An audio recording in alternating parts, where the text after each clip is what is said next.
evening from Vietnam. Good morning to you, Steve. Thanks a lot for spending your Saturday joining our show and sharing your amazing stories to our global audience. And on behalf of the listeners around the world, we want to say thank you to you. You're very welcome. Thanks for inviting me.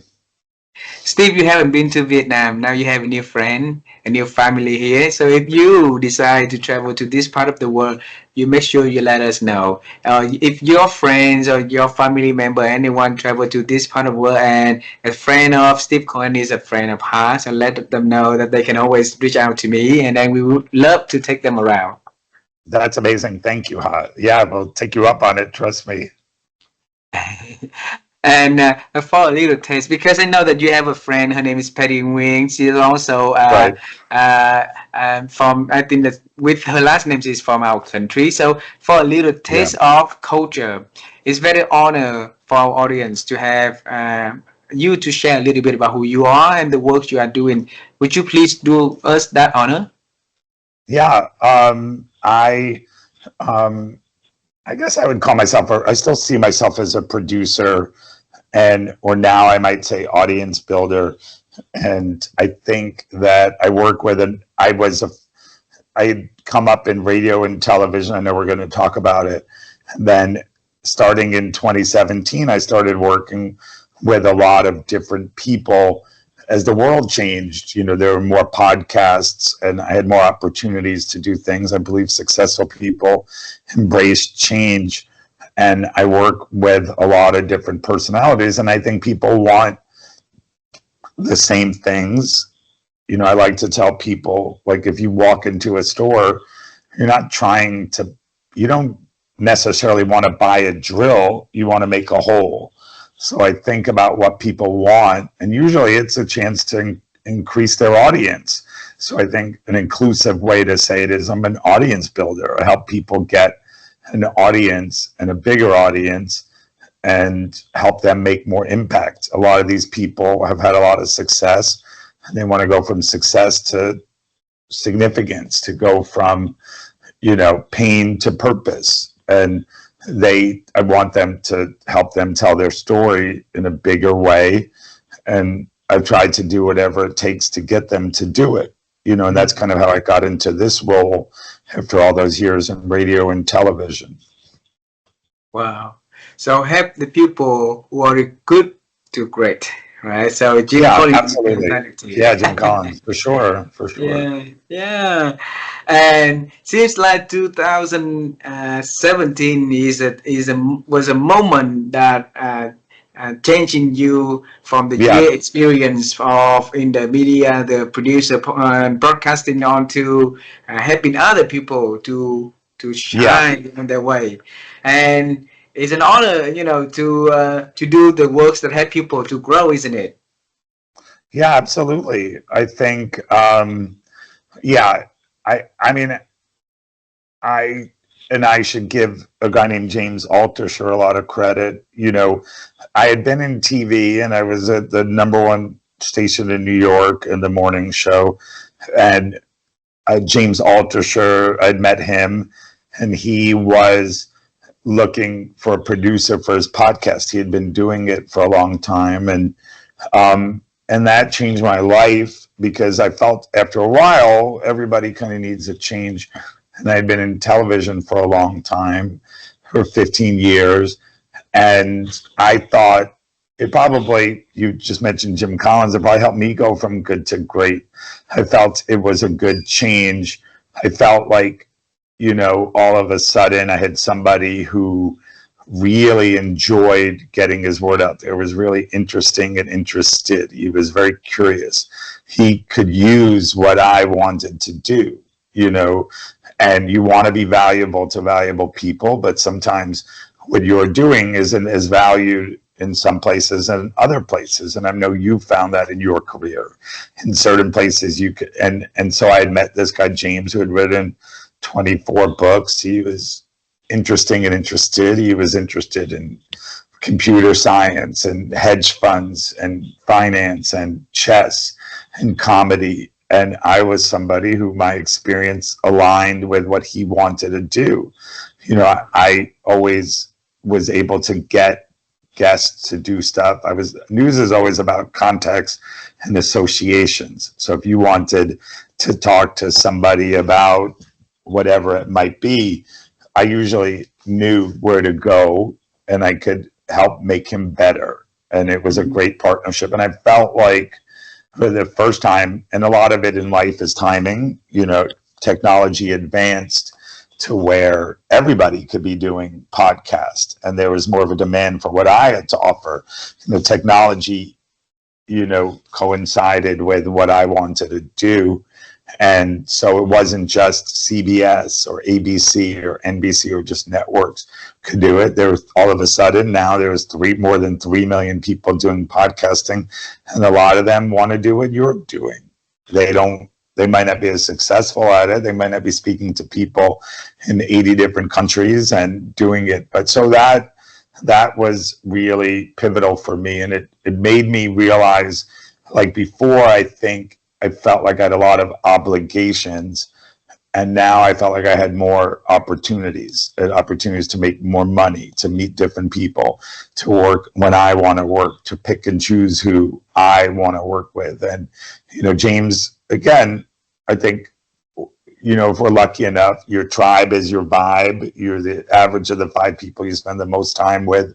He had written a book called Choose Yourself in 2013. And he basically was saying, like, you don't need to work for a company, or you could choose yourself. Like, you could decide what you want to do. I think in life, a lot of people limit themselves by feeling like you need gatekeepers. And, he was very influential to me because he talked about how, at the time, technology was changing, right? So people might have limiting beliefs and say, well, I'd like to write a book, but I don't know anybody. I live out in the middle of nowhere and I don't have an agent. And he says, well, you could self-publish.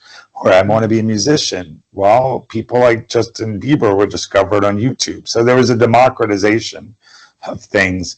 And again, I think successful people embrace change, and you figure out like how to do things. And you, like I've always said, you want to be valuable to valuable people. And I think it's not about my ego, it's about theirs. And I'm thinking about, well, how do I make him better? How do I get this brilliant person to connect with more people? And I think that opportunity, and I was nervous when I started because you're kind of like, how would my success in one area translate to another, or how would I be able to do it?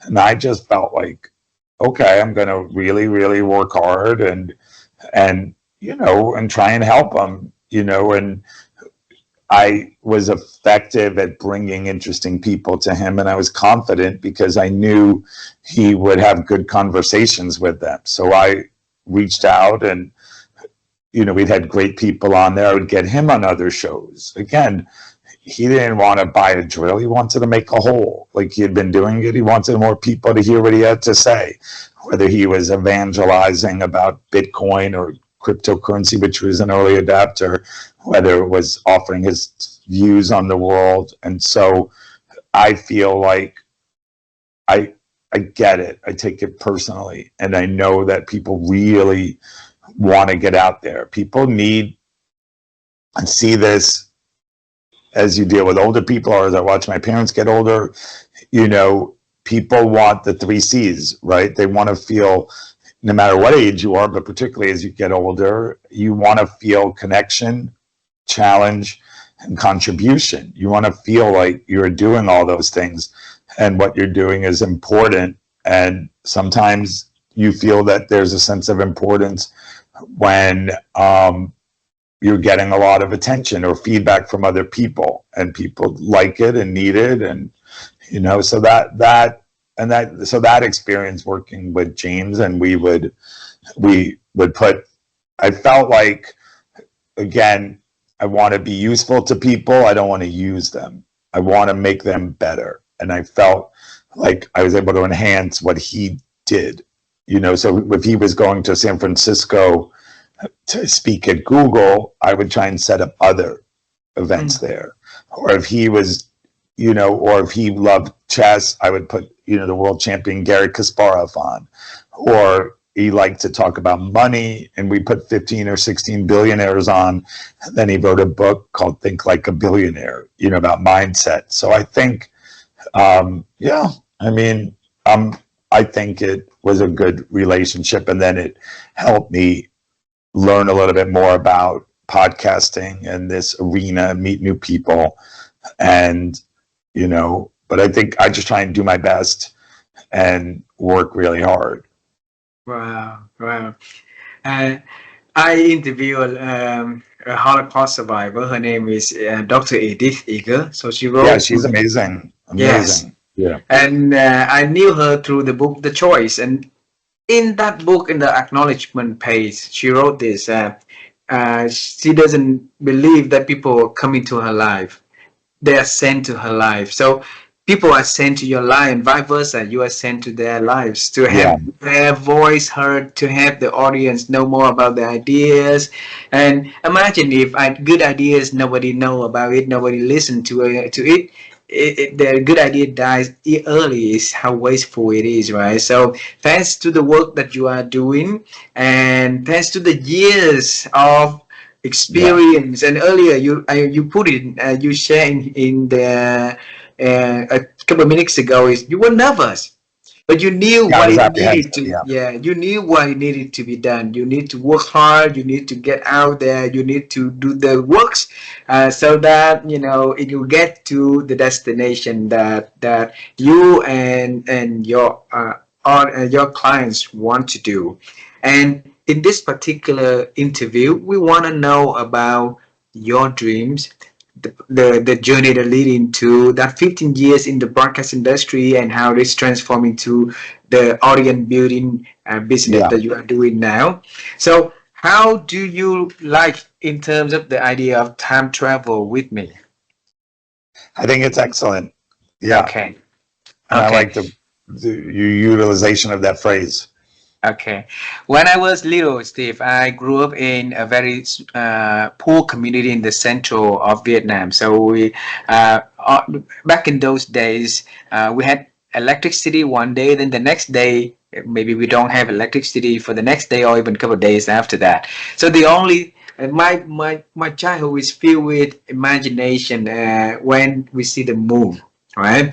So and on those Uh, dark days, the moon shines, so we can see things very clearly at night, and it's beautiful.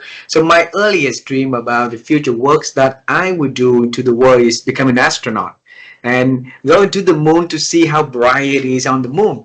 But life did not give me any opportunity to do that works, except I was able to interview the General Charlie Duke, who's also who went on the moon that's amazing. for Yeah. mission Apollo mission 16 on 1972.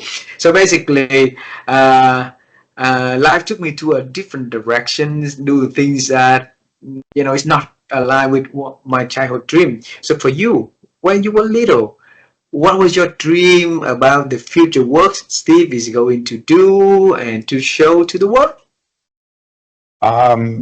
Yeah, it's a very good question, you know, and I think sometimes people say, like, if you don't have dreams, you have nightmares. And, you know, I'm not really sure, you know, if I think at the time I probably wanted to be like my dad, who's a physician. And, you know, I admired my dad. I still do. He's around, you know, and I guess I always felt like that was what I would do, you know, uh, but it just, and I tried, it just wasn't for me ultimately, you know, in college and other places. And, you know, it's funny because I remember you were in Hong Kong the other day, and I remember freshman year, I had a roommate, like I had a lab partner from, China, from Hong Kong, and he was like, I picked you because of your Jewish heritage, and I thought you'd be a very strong student in chemistry. And I was like, well, I thought the same thing about you, like, you know. And he was actually very good, and he wanted to do it, but I don't think I had the aptitude for it, and I don't think I really had the interest in it. I liked a lot of the aspects of it, but you have to really love it. You have to really be curious. You really have to, and I tried, and that wasn't for me. And I think I spent a lot of time trying to do that. And then I kind of went more towards where my like aptitude was and passion. You know, I started working with somebody really exceptional.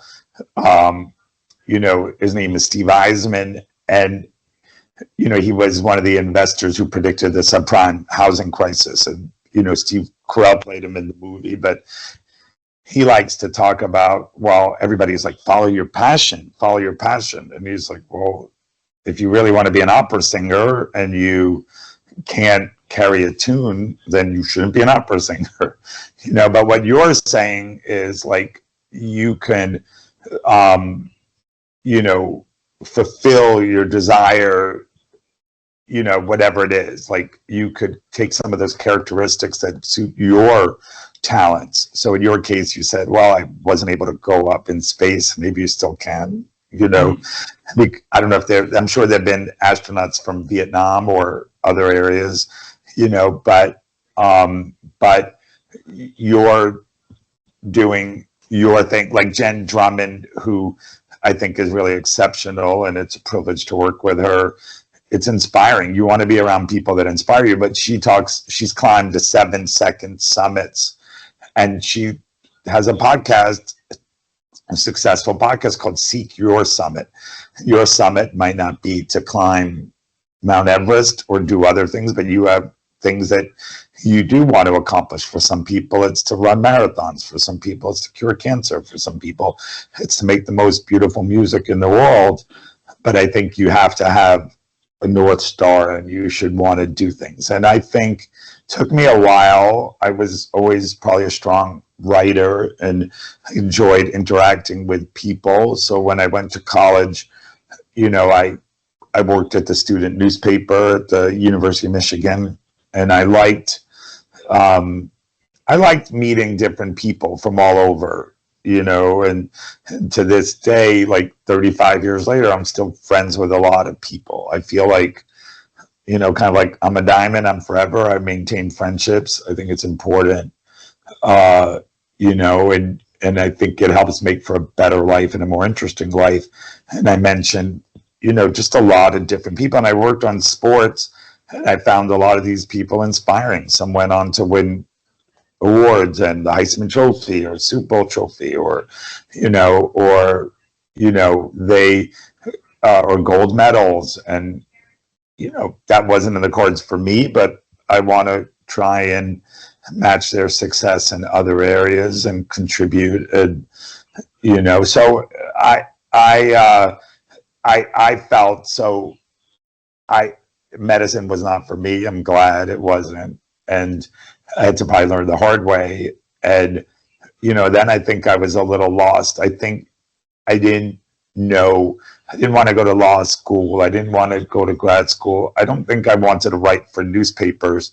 And I had a friend, it's kind of like you're talking about Edith Agar, who said, hey, well, if you want to work at this radio station, you know, and so I went to work there, and I liked it. I liked the action in radio, and I liked connecting with people. I liked how people said, well, you know, what's the world's biggest microphone? And people would say, well, a telephone. You know, you can get to all these people, you know, and this was 30 years ago. And I enjoyed that experience. I think so I went to local radio. I went to WCBS radio for 5 years. I went to ABC radio, which was network radio. Then I went to national television, local television. And now I work in podcasting and with different people. And I think you bloom where you're planted, right? Wherever you go, you want to do the best you possibly can. I always found Martin Luther King, you know, kind of inspiring, where he would say, like, if you're going to sweep streets, sweep them like the best person who ever did it. You know, if you're going to, you know, like sweep streets like Michelangelo sculpted or Beethoven composed. And And I think that's something even to this day I try harder at, just focusing on doing your best, and just do your best, and really be honest with yourself and say, am I doing the best I possibly can? And if you can, then it's if you could say that, then I think good things will happen. Wow, wow. Yeah. So a friend of you invited you to the radio business. Yeah. Oh, Um, okay. well, I had gotten a master's in English, after and felt like I felt like that was something I wanted to do at the time, like learn like more formally. I didn't, and it was again more of, it probably was a delay tactic, but I felt like I was a little scattered in college. I was all over the place, and I felt like at the very least, I didn't feel like I needed to go to like a vocational school, like journalism school, because I had been doing it in college, and like I said, I wasn't interested in the law. I wasn't interested in other things, but I think that, you know, um, yeah, and I had, and yeah, and it's these, and I should acknowledge them. And it's funny, I had a friend who worked with me in college at the school paper named Phil Green. He was working there, and then he went to, he was going from local radio to work at ESPN. He was a big sports person. And we had a friend from college who became very successful. His name is Rich Eisen, who is like the face of the NFL, the National Football League, and worked at ESPN. And Phil said, "Hey, if you want to be a desk assistant, I'll recommend you." And there was me and another person named Ken Davidoff, who also had gone to college with us and worked at the student newspaper. And we both started at the same time in 1994 working as desk assistants. And if you're a desk assistant, it is a humble job. It's an entry-level job. You had to work a lot of overnights. You had to, just work hard and hustle. And, you had to do a lot of tasks and take a little bit of abuse, and you had to work overnight, and you had to do things that perhaps you thought your education, entitled you to do more, that you felt like you were above. And I felt like you did it. Like you'd have to strip carts, like, because you would play carts now, everything's digitized now, and you'd put them in and they could be commercials or news clips. And I felt like I did it because if I didn't do it, then another worker had to do it, and I felt like you want to feel like you're paying your dues and that you earned it and you're entitled, and that you learned everything from the bottom up, and you have some compassion for people as you move on, that you could do things. And, so yeah, and we did it. And like, I think it's a good thing. There's that joke like, oh, hard work never killed anybody, but why take a chance at being the first casualty? But I think that we did it, and like anybody does it, and my dad, when he went to medical school, did internships, and he got 3 hours sleep, or it's a rite of passage. I'm sure in your career you did it. I'm sure in people, I have friends who work in the entertainment industry, and at William Morris, they worked in the mailroom, and some of it is to weed out people who aren't interested in doing it, and to separate, kind of the wheat from the chaff, and get the people who are really interested in it. That's what boot camp does, or pre-med studies. Like, if you're not willing to put in the work, then you shouldn't be there, and you don't really enjoy it. And I think that it's kind of, yeah, when you, like a lot of people, you see this probably in your life, like they see the highlight reels, but they don't see the behind the scenes, And so it's people want to, like play in the NBA, but they don't want to take 500 and shots a day. They don't want to run 3 miles a day. They don't want to do all that stuff. And you have to love the process. And I'll take a moment to say, like, that's something I probably tried to get better at, to just focus on the process, not the outcome, the journey, not the destination. And to say it might be, okay, I'm gonna, like, today's Saturday, and I'm working for different people, and you know, and I'll try for my own mental health to say, okay, gonna send 100 emails about you out there. That's how we met. I reached out, I connected you on LinkedIn, and you were, because I had seen you had done somebody that wanted to connect. I'm trying to help Jen, who's amazing, get as big of an audience as possible. I think she's very, very inspiring. Like in her case, she's got 7 kids. She had a car accident that almost killed her, and it helps me. So I want to get it out there, you know? And so, yeah, I think it's, you have to, so for me, it's kind of like, I can't, you know, that expression, like, you can't control the wind, but you can control the size of your sails. Control what you can control, do the doable, outwork other people, and good things will happen. You know, it's like that expression, you know, if you put a plant in a jar, maybe it takes the shape of that jar. But if you put it in a room, maybe it takes the shape of the whole room. You know, so I've told you a little bit how I try to bloom where I'm planted. Wherever you are, you're going to do the best you possibly can and try and shine. And then if you have, eventually you're going to get bigger audiences and bigger opportunity, and it's the same thing, and just be ready for it. Wow. And the same fundamentals, like, you just have to, you know, and for you, like, again, you've interviewed all these different people, 1,000 people, which is pretty amazing. And habits make monks. Like, it's how you do things. And it's kind of like, but if you reach out to 10 people, you'll do better than if you do 1. If you reach out to 100, you do better than if you do 10. You know, if you don't ask, the answer is always no. You miss all the shots you don't take. I mean, I'm a big fan of quotes and, you know, all that. Failing to prepare is preparing to fail, and just being ready, you know, and I think that is a definition of success that the legendary coach John Wooden would say, where success is knowing you did the best you possibly could to get where you are, right? And so I try and harder to focus on the actions, not the outcomes, and not, you know, self-limiting beliefs. And the harder other people work, the more you're going to be inspired to work for them. You know, if they really want it, I think the universe opens up to them, right? Like, if you really want to get somebody, like the luminaries you've had on, okay, you don't quit at your first, you know, persistence beats resistance. You keep at it. I know I'm long-winded and motor mouth, but that's, how do you say motor mouth in Vietnamese, Steve?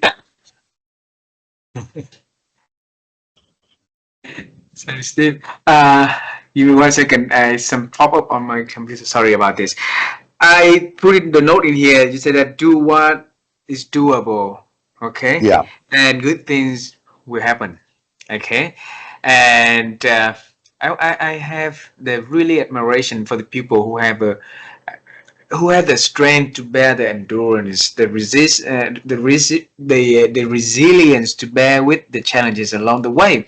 Because you say earlier that you get abused, work hard, work a lot of hours, and you know that your degree, your education deserves something. You know, there's something better at the workplace, right? Yes, but you know along the way that, you know, it needs to have the current works done in order for you to get there. And sometimes a lot of people will give up because waiting for the result to come takes so long at the time. Yeah, 100%. Yes, and people give up a little bit early, and before they reap the benefit, before the bloom, you know, before they get the bloom where the tree planted, right? So, yes. how did you, or what did you do every single day back then during, you know, or when you have a challenge or something that come into your mind that might derail you from continue the journey, and or just to give up, you know? Yeah, I mean, I think that I remember reading a book called, by Dennis Watley, called The Psychology of Winning. Mm. And he talked about successful people focus on the flowers, not the weeds. And you focus on positivity and understand like certain things are a means to an end. And I'm not saying I'm always successful at it. I'm human, and you either feel sorry for yourself or you resent other people or you feel like you deserve more. But I think that over time, I think life teaches you lessons. And but I felt like I liked it. So like for me, I enjoyed it. So like if you think of like certain things you do probably would seem like work to other people, but you really enjoy it. And what some people really love math, or they love, you know, or they love working out, or they, or they love bodybuilding, and other people, it's a real chore. And uh, I think I enjoyed it. Like I was curious. Like look at the best students in the world. They're very, very curious. It's kind of like people talk about how nobody ever won the Nobel Prize by not having a lot of passion, right? Like you have to love what you're doing, and you have to focus on why you're doing it and feel like you have a purpose that can make a difference. But I think I liked it. I had confidence. I enjoyed interacting with other people. I enjoyed being around big news stories. Um, I liked meeting exceptional people.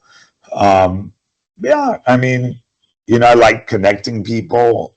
I think that's something that, people who are effective in doing what I'm doing, have an idea, like they'll have a list, they'll be methodical, and they'll say, well, I know you love chess, for example, with James. How about speaking to the world's greatest chess person? Oh my God, I would love to do that. Or you love like this particular actor, and they're going to do well because they're very, very interested in it. So I enjoy that aspect of it, of connecting people and making connections, both personally and for myself and for others. That's why I was intrigued to meet you. Like there's a lot of possibility in this world. Like, oh, I've never been to Vietnam. It's interesting to meet somebody there who had a different experience. And so yeah, I mean, and so it's and it, right, like a journey of 1,000 steps takes what starts with one step, so you have to just ask. And I always like that. I remember reading like an article about this very successful person, and he said, well, my dad always told me, if you don't ask, the answer is always no, right? And I have a friend who actually, is very, very successful, and he would, and it's funny because he would always kind of joke when he was single and we would see a woman and he would say, like kind of joking, and he would say, take a chance. Columbus took a chance, and he said it humorously, but I do think there is something there, right? Like if you always do what you always did, you always get what you always got. And I think people sometimes talk themselves out of situations. They don't ask out the attractive person. They don't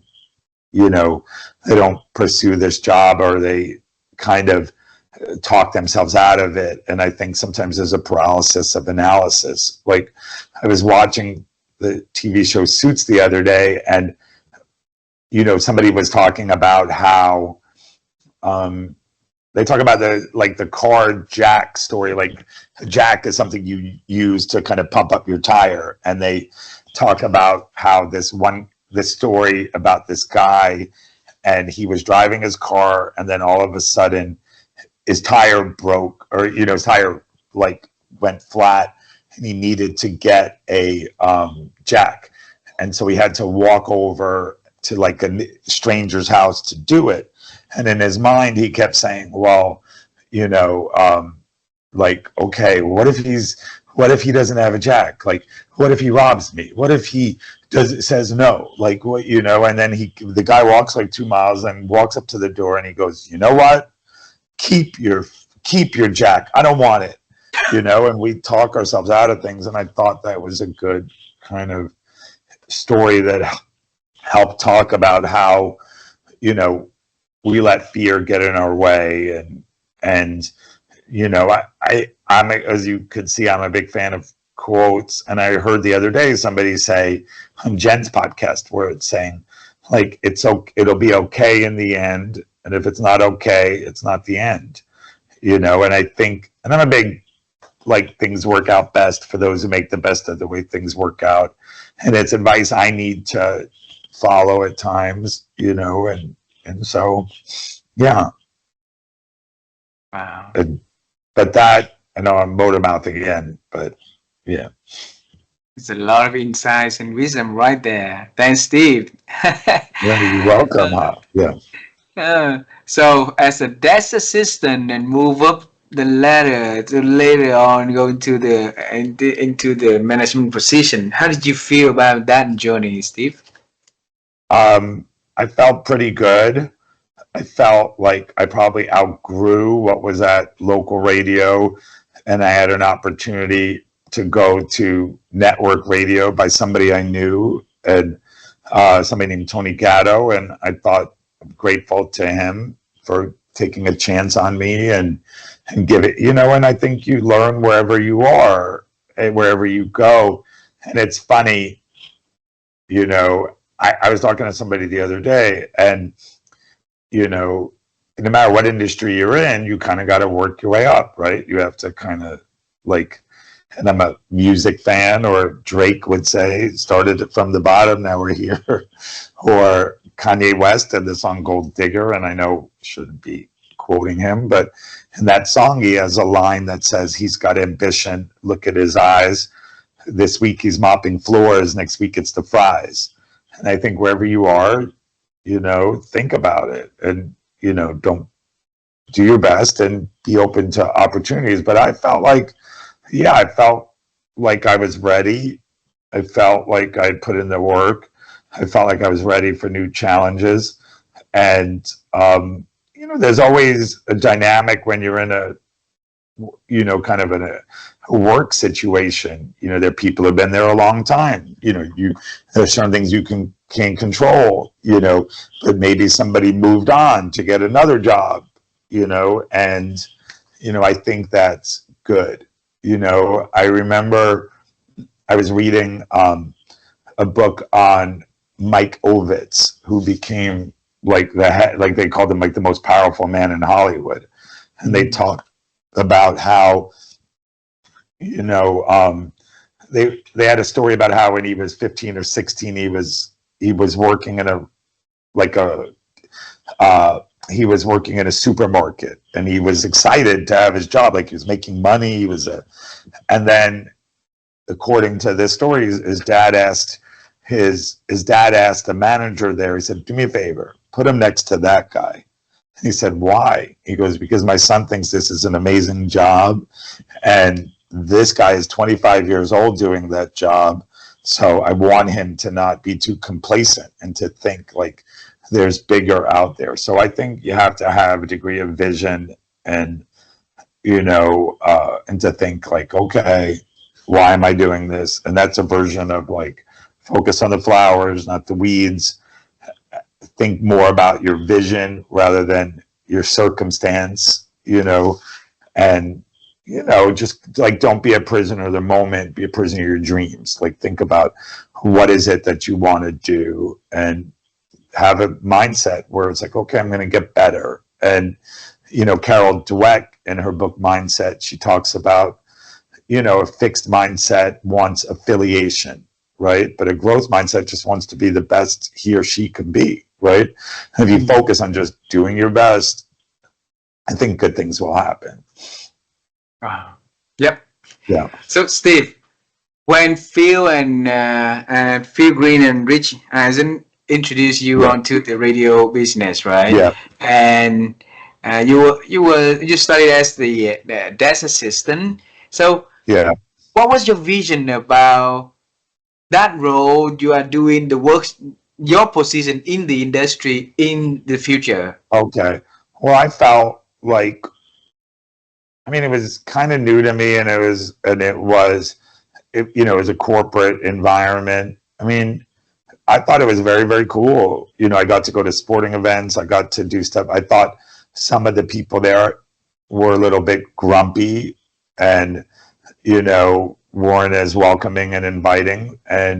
But there were young people around there, and I thought it was fun. I remember thinking at the time, like, the people I went to college with were brighter than these people. They were the people I knew at the student paper were really, really accomplished and bright. And I felt like some of these people were okay, but I think I learned then you could be out of place, you don't have to be of the place. And I thought that, some people were unhappy and they might take it out on you, or some people who were very insecure and they wanted to feel like, what they were doing was so hard to kind of restrict your growth. And and some people, you want to be around people who really want you to do well, not just people who don't want you to screw up. I think that some people, and those are the people that you want to pay attention to. And some people there who are threatened by you. You're younger, you're more ambitious, and I respected everybody. I mean, I did, and I still do, and I enjoyed it, and I focused on the positives of it. But I felt like, yeah, I remember reading books on journalism and broadcasting, or I looked at success of people who really became presidents of the news division or did other stuff. And I remember thinking, like, okay, this is, I'm going to do the best I possibly can. I like it, and we'll see where I go, from it. But I remember thinking that at the time, and it was new to me. And then I think you go through, I remember, and I think you go through, whenever you do anything, you go through familiarity, competence, excellence, and mastery. And then I kind of got effective at it and put my head down and did it.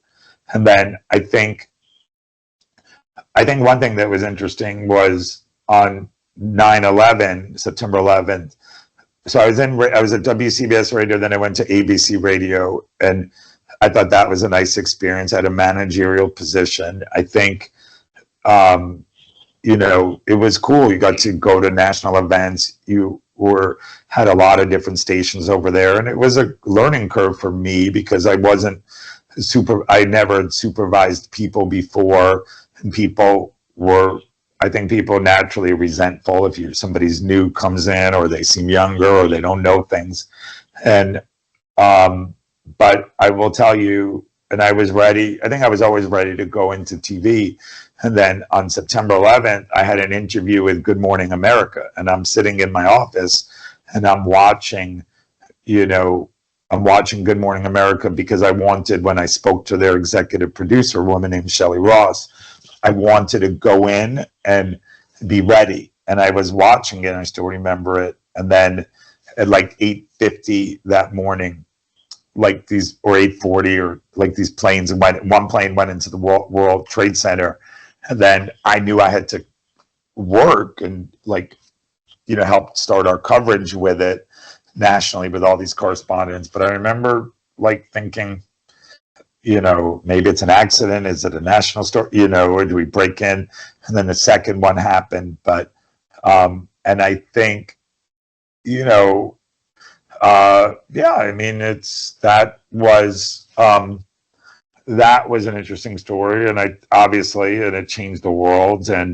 But I do think I remembered, for that particular example, in February of that year, 7 months earlier, they asked me to go to this conference on terrorism. And I remember kind of half paying attention, and then all of those people who were there were the experts who were on TV. So I had all their information, and I reached out to people. And I think again, I was prepared.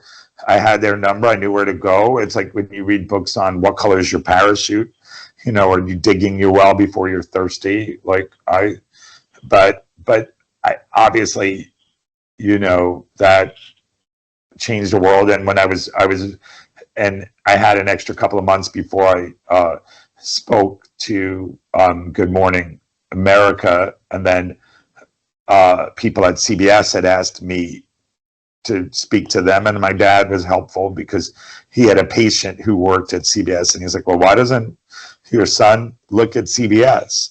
And I was choosing between going to Good Morning America or CBS, and my feeling at the time was if I went to ABC, Good Morning America, and I'd already been at ABC, they would have just looked at me as like this radio person.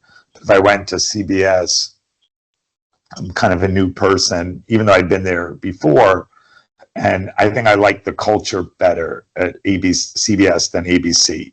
Like, I think, at least what I knew of it, you know, I thought ABC was more glamorous, and CBS was kind of more like ink-stained wretches and just people like who really like news or wanted to do things. So I stayed there 10 years, and then, you know, I left, and, you know, I went to local TV, which I thought was an adjustment for me because I felt like the people there weren't as passionate about it, you know, and they were, you know, getting paid by the hour. They were union workers. There was a lot of bitterness, and I didn't think collectively they had a big vision for it. You know, when you, like in TV, it was like, we want to be number one. We want to beat the other people. We will stay up all night to do it. And there was a question of like the cost of it, you know, and it's just different, you know, and I think that helped me appreciate some of the things about network TV more, or understand like you have to kind of have balance in your life too. You know, I remember hearing Jim Rohn talk about like work harder on yourself than you do your job, right? If you work hard on your job, you have a living, but if you work hard on yourself, you have a life. And I think at times I've neglected to do that. And so there's merits and demerits of different places, but I felt like it was different for me because if I'm going to do something, I'm really going to do it, you know, and not everybody has that mindset. You know, I would like to joke, you know, that joke like, well, if I'm going after Moby Dick, I'm going to bring tartar sauce. Not everybody wants to do that. Not everybody really is like, and that's okay too, but you want to find a place for you and your mindset and your talents. And you want to be around people who really want that, you know. So, but yeah, I knew I kind of moved forward quickly because you said we have an hour and a motor mouth, and I'm still going to be on my first grade. Yes. Yeah, yeah. Steve, we have a beautiful conversation. Why let the 1 hour to be the constraint for the two of us, right? You mentioned about growth mindset, so let's enjoy the conversation. Let's have our audience the wisdom that you can bring to the program.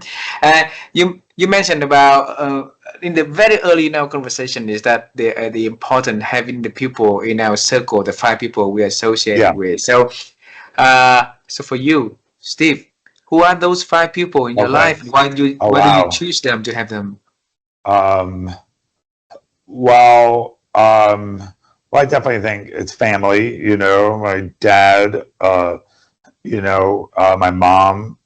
You know, my sisters. You know, not in a serious relationship now. Otherwise, I would say that. And you know, and family, and then the people around you.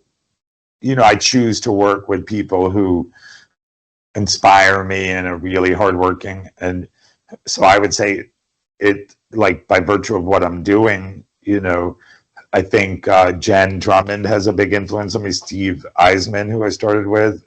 You know, I work with Collier Landry, and you look at different people. So I produce a podcast called Surviving the Survivor, and Carmela Waldman's a Holocaust survivor, and very impressive, and we do a lot of true crime stuff.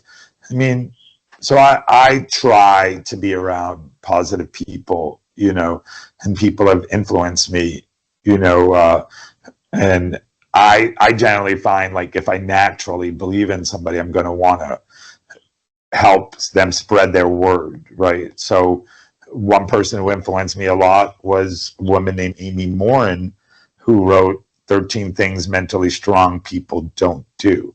She had been, and Amy, I worked with Amy and we're still friends, and she's amazing. That helps me because when I'm going through a tough time, I say, okay, what are the things I shouldn't be doing? And those are, dwelling on the past, feeling sorry for yourself, being afraid of alone time, and I think that's something I want to put more out into the world. But I think those are generally the people I want to be around. And I remember we interviewed Richard Branson, and when I was with James, and it really helped me because he said, what if James asks good questions, right? It's the old, like, change your questions, change your life, right? And it's kind of like, which is popularized by Tony Robbins, where he says, instead of saying, why am I so fat? You need to say, how do I get the body of my dreams out there, with everything out there. But with Richard Branson, he said, well, what if you're not a billionaire? What if you're not handsome? What if you're not extroverted? And he said, people want to be around people who are positive. People want to be around people who praise you. People want to be around people who want the best for everybody around. And so I do. Like, if I'm going to work with somebody, I want them to be the best, regardless of what they're paying me. And that's something I probably got from my dad, where he was a physician. He wanted to help people. So it didn't matter whether you were paying him $10,000 or $1,000, or it was insurance and it was $5, and you have values, so yeah, that's kind of my mindset, but I don't know. I think, like, the 5 people around you is a little bit fluid sometimes, either at different points in your life, you're working more with some people than others, or around different people, or, So, like your friend James asking Richard Branson a different kind of question, I'd like to ask you also. So, if you're not getting to the radio business at the beginning, right? So, how would your life turn out to be, Steve? I'm sorry, what's the question again? The question was, if you did not go into the radio industry. Interesting. Like, that's a very good question. I'm honestly not sure. My dad also wonders about that. Like, if he didn't get into medical school, what would have happened? I mean, I imagine I would have gotten some job in media and just taken a different path, because I do think that were where my interests lied.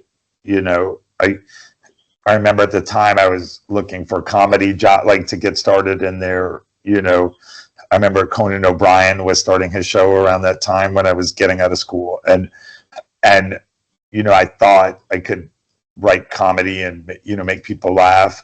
But I think that I found, like, the right thing happened, and then it's up to us to keep at it. It's like, you have to maintain it, and you have to work, and there's a lot of people out there working hard, and yeah.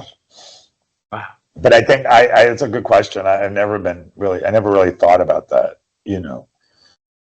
and maybe sometimes, like, it would have taken me more time to find what that is. I might have been aimless. Like, some people find it and, like, wow, where was this? And it was like it could be a new industry opened up, and, like, oh my God, this was meant for me, and it never was around before until the technology came. And so I think I am where I should be, and then it's up to me to make the most of it. You have the mentality, the attitude, the willingness to do the work. You have everything's right. So whatever that you decided back then, if it's not in the media field, I believe it's still getting Yeah. you to Thank you. success. Yeah.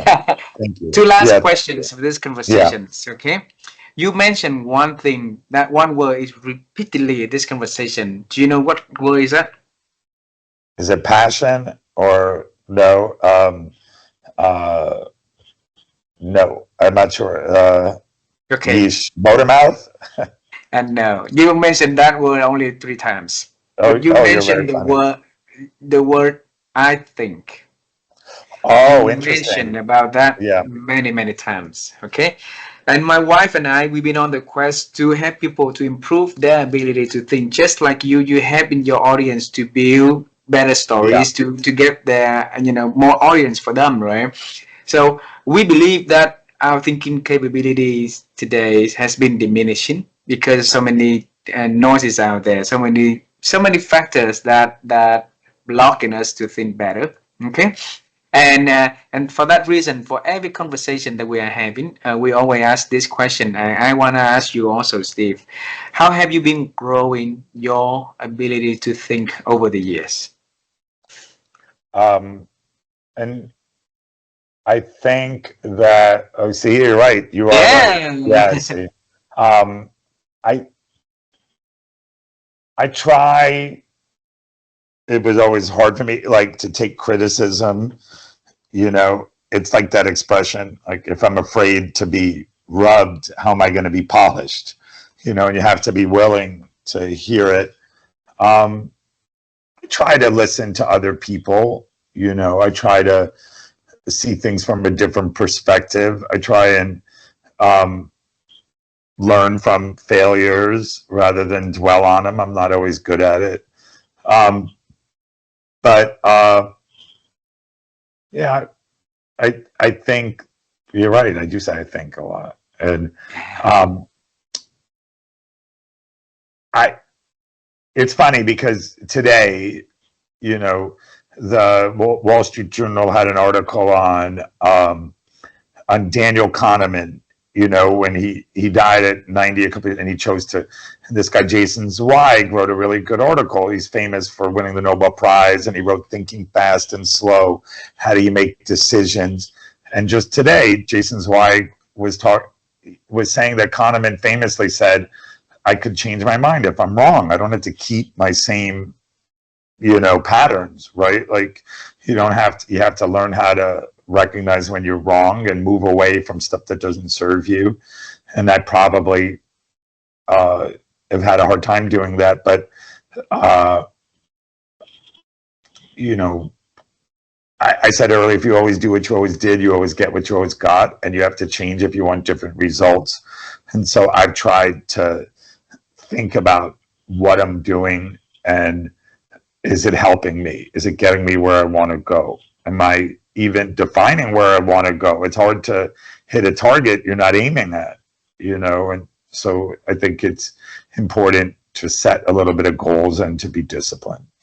So I think I'm changing a lot of times on the way I've seen things or seen people, and whether or not like you're too trusting of people, or you're doing things that are easy rather than hard, where you think that your success is based on softer things like other people or what they're doing rather than the fact we all have to change our fate. Wow. And like Steve Jobs said, you only can connect the dots backward, right? So Yeah, yeah, you do exactly. everything every day, and then one day you look back and you see everything you do have the Yeah, reason for it, the meanings for it, right? So yeah. try to do everything right at your best, and that's it. So the last question, and I want to travel time with you one more time in this conversation, okay? Uh, that definitely the moment that you face with big challenge, doubtings, a lot of voice inside of your heads about why you're doing what you're doing when you were, working overtime Yeah. and moving the up the ladder. And I want you now travel with me and then meeting you back then 17, 18 years ago and have the word about the future works that you are going to have, you are going to do. Uh, Talk to that young Steve. So Oh, what wow. is the one thing that you're going to tell him, or what is the thing that you are going to tell him? Oh, wow. That's a very good question. I mean, it's like a note to your younger self. I mean, and it's Yeah. kind of like I probably would advise myself, you know, I guess to just be kinder to yourself and just to kind of uh, try and recognize, what Jim Rohn said, or focus more on myself than, you know, work harder on myself than I do my job. I think I always was very anxious and a people pleaser. And, it's all when people say now where, on your deathbed, nobody says, hey, I wish I worked more, and I had a hard time compartmentalizing. I had a hard time, I still do, where if one thing is bad that happens, I let it permeate everywhere else. And I think it's kind of the old, like, okay, like you're always going to have challenges, there are always going to be tough situations. Learn how to focus on the flowers rather than the weeds. And I think we preach what we need, right? Jane, I thought was very bright, and he would say, if Brad Pitt wrote a book on dating, you wouldn't necessarily buy it, because how hard would Brad Pitt need to get women, or whatever. But so I think that I'm preaching what I need. I think I have to learn how to live in the moment more and appreciate things as you're going through them, and feel like, okay, you deserve to take time out, have fun, do other stuff. And, and like I just said, like, it'll be okay in the end. If it's not okay, it's not the end. And just really learn how to be kinder to yourself and enjoy life more, and, have balance. Wow. That's what I would tell myself. Yeah. Wow, beautiful. I said that we have two last questions, but one came up, and I guarantee this is the last one. Is that okay with you if I ask? Yeah, okay? Of course. Yeah, no, it's not okay. You mentioned about Daniel Kahneman, and we worked 2 years to have him onto the program. Oh, wow. Last Amazing. March. Yeah. Yes. Say hi to your wife, by the way. Yeah. Yeah. Go ahead. We're supposed to have him right by this time last year, but then he couldn't make it, and then in May he passed. Okay, so and then we wanted him to join, because we picked 50 people to ask on a series called Agent and Wisdom. So we want to pick the people on how they grow their life, what wisdom coming from, and we try to see to spread that insights for other people. So just last question for you is, you have a very beautiful journey with a lot of challenges and a lot of rewardings along the way, also meeting many amazing people, and then have amazing people to be more interested, right? So things like that, you say. So Steve, I want to understand your own definition of wisdom. What is it to you?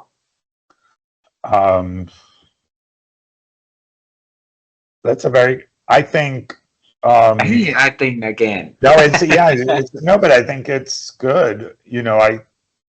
When I work with people, I ask them to explain things simply, right? Mm-hmm. Like, that's the old Einstein line, like, if you can't explain it simply, you don't understand it well enough. I think wisdom is knowing the most. It depends on which application, but I think, what do we want from life? Like, it depends on what you want from life. Like, if you want to feel fulfilled and happy, these are the people that you should shoot to be around, and that's, I think, how to lead a life, like what makes you feel fulfilled, or if you're God-fearing, or, so I think those are the people who, provide wisdom, and, just how do you feel better about things? How do you feel healthier? And those are the people who I think have wisdom. That's what we all are seeking, right? Like, we're looking for something. There's a value proposition. When you're looking for something, you're thinking of, the things that people want to do as they move forward, what they want. And it could be to make more money, but it could be to live longer, to feel healthier, but yeah. And I think sometimes we think we know what we want, but we don't really want it. Like, people think that if they have money, they're going to be happy, but what they really want to do is just be happy. You might have been happier 30 years ago in that village in Vietnam, and, doing what you were doing, than you were when you were COO of a company, Wow. Steve, such a wonderful conversation, my friend. I'm excited. I have a new friend now. Yeah. One friend. Yes. Total. We're getting better two strangers become friends, right? And That's, then yeah, become and exactly. spread This was goodness. Yeah, yeah. yeah. So Steve, have a wonderful weekend. You Say do hello to too, and your family keep in first, touch. please. Keep in KIT, keep in touch. touch, my friend. Yes. And say And hi to all my friends in Vietnam, my new friends. yeah, Okay. absolutely. You have a beautiful day. Say Well, I'll hello tell to you, I your should tell friends. you something Yes. funny. Like, so when I was at CBS, we had the actor John Cleese on, you know, and he was John Cleese was in the movie A Fish Called Wanda, and like there was an actor who kept like making fun of the British people, and then John Cleese was doing his American impression, and he was saying like he was going back and forth, and he was saying, "You got your ass kicked in Vietnam." you know and I remember making fun of Americans, and I asked him to say it because I just thought it was just funny, like and now I'm got to look up the actor, the American actor who I should know, but it was uh, Kevin Kline played Ah. this American who was kind of dim-witted, and he was just he's a character, and he just and he was making fun of like John Cleese's British accent, and then again he John Cleese's character goes, "You got your ass." I don't know why I'm ending with it, but I just thought it was funny. Anyway, thanks a million, and Thank you very much. yeah, I look forward to our next conversation. Thank you.